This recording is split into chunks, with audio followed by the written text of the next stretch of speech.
And then let's talk a moment about pork, ham, bacon, pepperoni. These are some of the things that the Scripture tells us we should not eat. The ushers have already locked the doors. And of course, this has to do with anything that comes from a pig, a hog, a swine. And I know some of you love pork chops. You love ham and cheese sandwiches. I grew up on all that. I love bacon.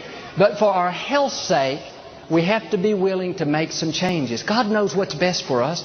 And back in the Bible days, the pig was considered unclean. It was never considered a source of food. And one of the main reasons why was the pig will eat anything. A pig eats waste and garbage.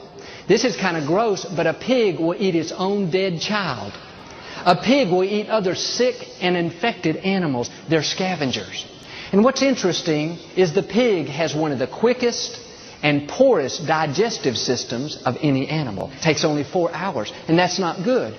Because the digestive system is so quick and so poor, many times the toxins from the food are not properly eliminated, and they are stored in the pig's fat. That means that pig can eat all kinds of filth and garbage. It can eat other infection. 4 hours later, it's sent to the slaughter and butchered. In a few days, it's on your plate at home. You're having ribs. The problem is the toxins were never properly eliminated from the pig. On the other hand, the animals that God says are okay for us to eat, like cow, lamb, deer, buffalo, these animals eat fresh, clean vegetation.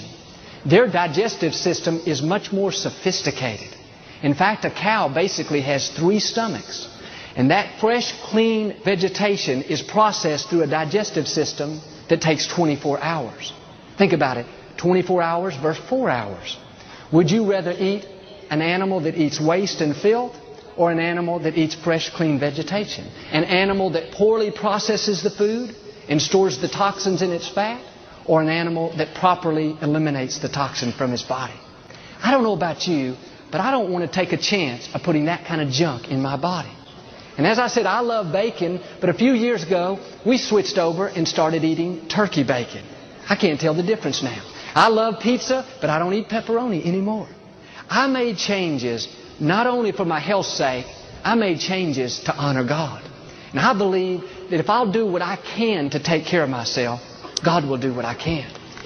Something else the Bible tells us we should stay away from is any kind of shellfish. Shrimp, crabs, clams, oysters, lobsters. Again, would y'all quit being so rebellious today? I'm ruining all y'all's lunch. These are animals that are scavengers. Do you know they live at the bottom of the water and they eat waste? They eat the excrement of other animals. And I love fried shrimp, but when I think about what that shrimp eats for dinner, it's just not that appetizing anymore. We should be eating more fresh fish, fresh salmon,